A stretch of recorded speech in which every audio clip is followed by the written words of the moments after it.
ধরলাম, দূর থেকে আষাঢ় মেরে ওই গর্তের মধ্যে আমি ফেলে দিলাম। এরপর একটা বড় পাথর আমার মেয়ের দিকে আমি নিক্ষেপ করলাম।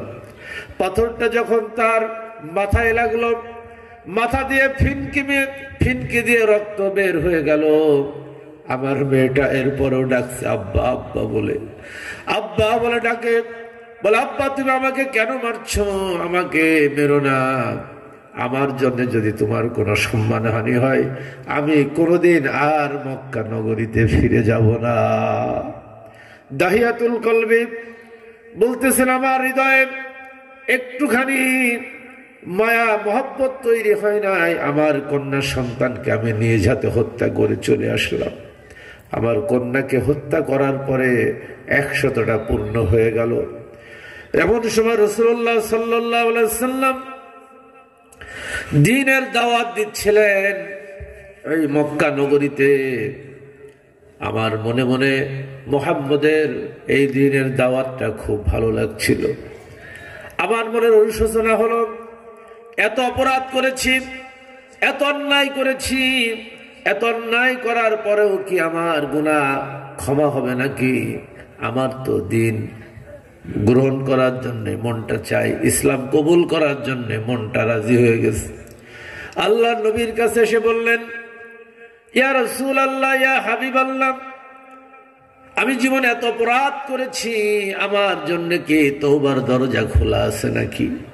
আমি ইসলাম কবুল করতে চাই।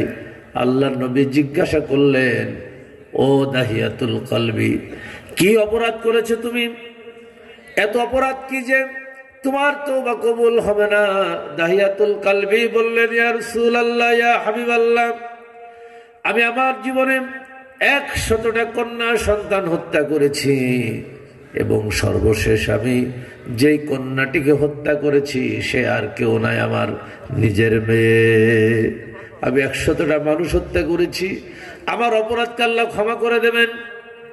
আল্লাহর নবী মুখ ফিরিয়ে নিলেন আর বললেন, ও দাহিয়াতুল কলবি, কখনোই তোমার ঈমান আল্লাহর দরবারে কবুল হবে না, তোমার তওবা আল্লাহ কবুল করবেন না। আল্লাহর নবী নিরাশ করে দিলেন। দাহিয়াতুল কলবি মনটা মরা হয়ে দুশ্চিন্তা করতে করতে তিনি আল্লাহ নবীর কাছ থেকে বের হয়ে গেলেন। এমন সময় আল্লাহ রাব্বুল আলামিন আরশে আজিম থেকে জিবরিল আমিনকে পাঠিয়ে দিলেন। জিবরিল আমিনকে পাঠিয়ে দিয়ে বললেন, ও জিবরিল আমিন, আমার নবীকে শুনিয়ে দাও, দাহিয়াতুল কলবি আল্লাহর কাছে যেই তওবা করেছে, যেভাবে ফিরে এসেছে, আল্লাহ রাব্বুল আলামিন তার তওবা কবুল করে নিয়েছে। সুবহানাল্লাহ। আল্লাহ রাব্বুল আলামিন সূরা জুমারের মধ্যে এই ঘটনাটা বর্ণনা করে শুনিয়ে দিলেন, লা তাকনাতু মির রাহমাতিল্লাহি ইন্নাল্লাহা ইয়াগফিরুয যুনুবা জামিআ ইন্নাহু হুয়াল গফুরুর রহিম। আল্লাহু আকবার।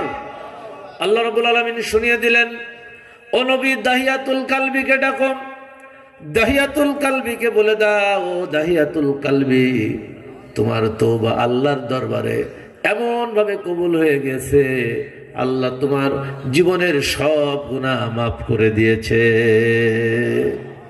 এজন্য আল্লাহ রাব্বুল আলামিন এই আয়াতের পরেই বলতেছেন, ও দুনিয়ার মুসলমানেরা, অপরাধ করেছো, অন্যায় করেছো, মানুষের প্রতি জুলুম করেছো, নফসটাকে শেষ করে ফেলেছো, তুমি হতাশ হও না, নিরাশ হও না।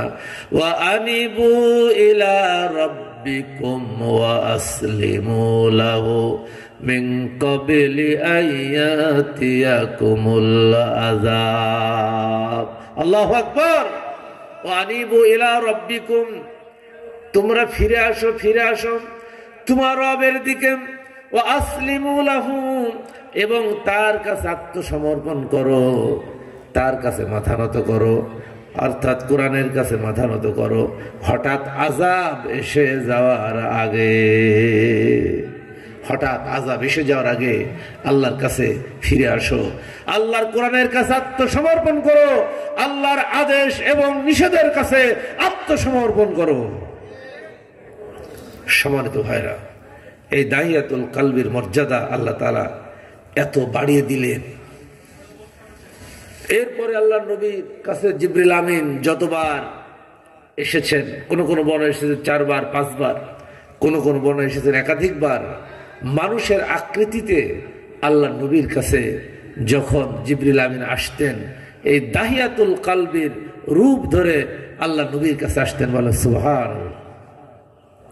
সম্মানিত ভাইরা, এই ভাই কথা বলেন না, আপনারা কি করেন? এখানে নিরিবিলি কাজ করলে করেন না, কথা বলেন না, অন্যদিকে চলে যান, ডিস্টার্ব করবেন, ইশারায় কাজ করবেন। সম্মানিত ভাইরা আমার, বন্ধুরা আমার, এটা ছিল মক্কা নগরীর অবস্থা, যেখানে নারীর কোনো মর্যাদা ছিল না, নারীর কোনো সম্মান ছিল না। আল্লাহ তাআলা সূরা আন-নিসা অবতীর্ণ করার মাধ্যমে নারীর মর্যাদাকে প্রতিষ্ঠিত করে দিলেন। বলে সুবহানাল্লাহ। এজন্য নারীর আমাদের একটা অংশ 50-50, কোন ক্ষেত্রে পুরুষের চাইতে নারীরা বেশি। এজন্য নারীদেরকে অবজ্ঞা করার কোনো সুযোগ নাই। আছে নাকি? নাই। নারীরা যদি ভালো হয়ে যায়, মায়েরা যদি ভালো হয়ে যায়, তাহলে সমাজ ভালো হয়ে যাবে, জাতি ভালো হয়ে যাবে। জোরে বলে ঠিক কিনা? আল্লাহ রাব্বুল আলামিন এই সূরাতুন নিসা 59 নম্বর আয়াতে আমাদেরকে বললেন, ইয়া আইয়ুহাল্লাযীনা আমানু আতিউল্লাহ ওয়া আতিউর রাসূলা ওয়া উলিল আমরি মিনকুম। ওহে তোমরা যারা ঈমান এনেছো, কাদেরকে ডাকলেন? বলেন কাদের ডাকলেন? ওহে তোমরা যারা ঈমান এনেছো। কুরআনুল কারীমে এই যে কোরআন, আল্লাহ তাআলা 89 বার এই একই শব্দ দিয়ে মুমিনদেরকে সম্বোধন করেছেন। সুবহানাল্লাহ। কতবার? 89 বার। 89 বার সম্বোধন করে আল্লাহ তাআলা কোথাও আদেশ করেছেন, আবার কোথাও নিষেধ করেছেন। কিছু আছে পজিটিভ ওয়ার্ক, যেগুলো করলে সওয়াব হবে, যেগুলো করলে কি হবে? সওয়াব হবে, নেক কাজ, ভালো কাজ। আবার কিছু কিছু বলেছেন, নিষেধ করেছেন, যেগুলো হচ্ছে বদ কাজ, যেগুলো হচ্ছে খারাপ কাজ, তার থেকে বিরত থাকলে কি হবে?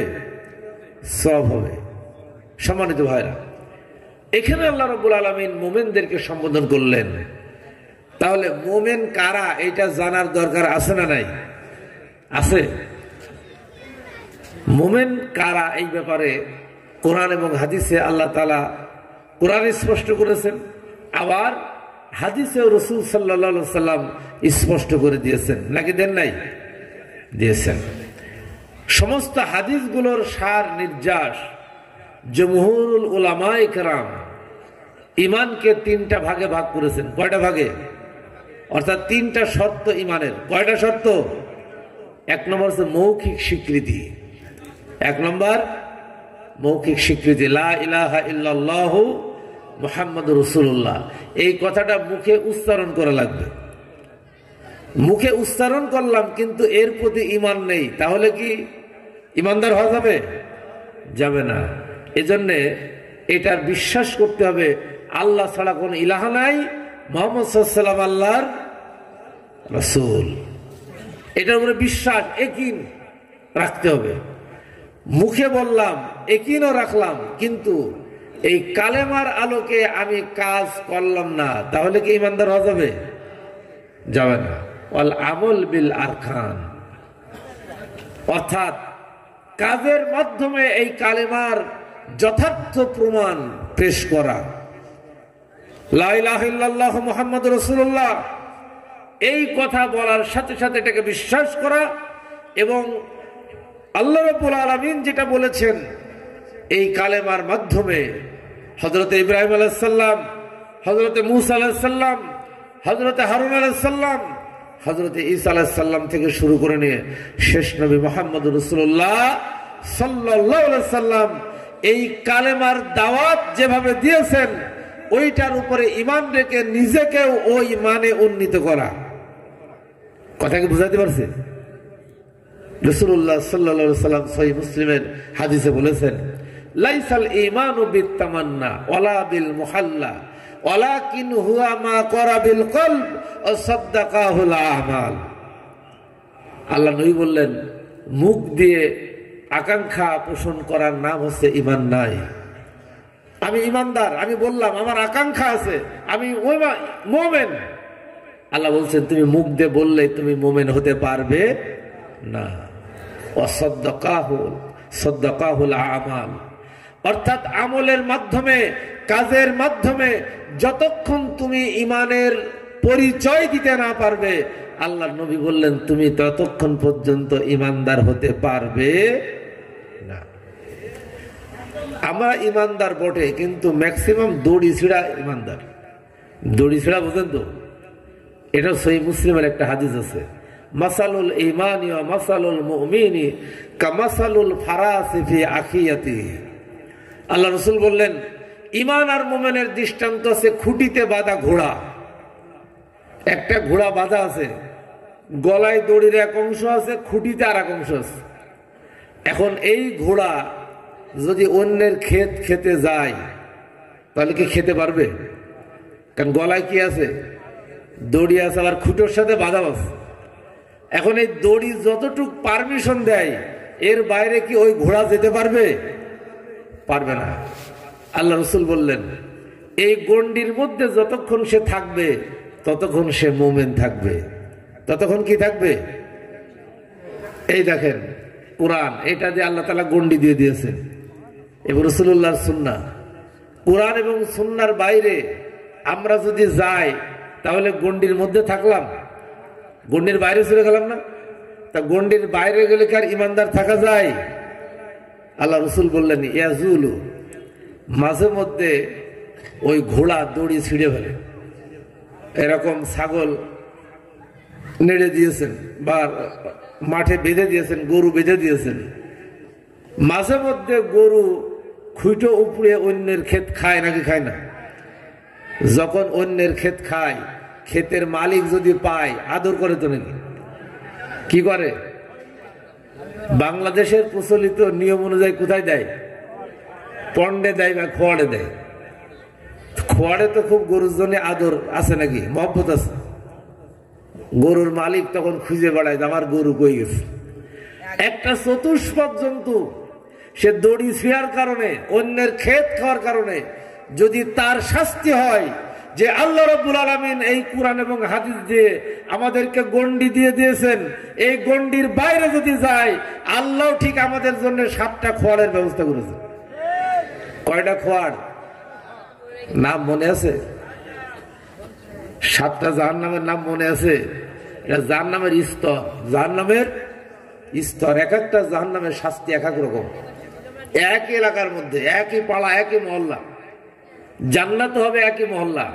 আল্লাহ যদি জান্নাতে নিয়ে যায়, এই যে স্টেজে যারা বসে আছি, আল্লাহ যদি সবাইকে জান্নাতে দেয়, আল্লাহ সবাইকে জান্নাত নসিব করুন, বলো না আমিন। এখন সবার আমল কি একরকম হবে? যার আমল ভালো তারও যে জান্নাত দিল, যে কোনো রকম টেনে টুড়িয়ে জান্নাতে গিয়েছে, তারও যদি একই রকম জান্নাত দেয়, এটা কি জাস্টিস হবে? এই জন্য আল্লাহ তাআলা 8টা জান্নাত রেখেছেন। কয়টা স্তর আছে? 8টা। আর জাহান্নামের স্তর কয়টা? 7টা। জাহান্নাম, লাজা, হুতামা, সাইর, সাকার, জাহিম এবং হাবিয়া। সম্মানিত ভাইরা, দেখেন আল্লাহ রাসূল কি সায়েন্টিফিক ব্যাখ্যা দিলেন, কি দৃষ্টান্ত দিলেন। আল মুমিনু ইয়াসহু সুম্মা ইয়ারজু ইলাল ঈমান, যে মাঝে মধ্যে মুমিন দড়ি ছিঁড়ে গণ্ডির বাইরে চলে যাবে। এরকম গণ্ডির বাইরে যাওয়া মুমিন আছে না নাই? বরং হিসেব করে দেখবেন দড়ি ছিঁড়া মুমিনই বেশি। আল্লাহর নবী বললেন, মুমিন দড়ি ছেড়বে, মুমিন গণ্ডির বাইরে চলে যাবে, তবে প্রকৃত মুমিন যে গণ্ডির বাইরে গেলে বেশিক্ষণ সে গণ্ডির বাইরে থাকবে না। ওয়াল মুমিনু ইয়াসহু সুম্মা ইয়ারজু ইলাল ঈমান, মোমেন ভুল করবে, ভুল করার পরে যখন সে ভুল বুঝতে পারবে, 1 সেকেন্ডও দেরি করবে না, সাথে সাথে সে ইমানের মধ্যে ঢুকে পড়বে। সুবহানাল্লাহ। তাহলে আমরা ইমানের মধ্যে থাকতে রাজি আছি তো? আল্লাহ রাব্বুল আলামিন এবার ইমানের সংজ্ঞা দিয়েছেন, দেখুন।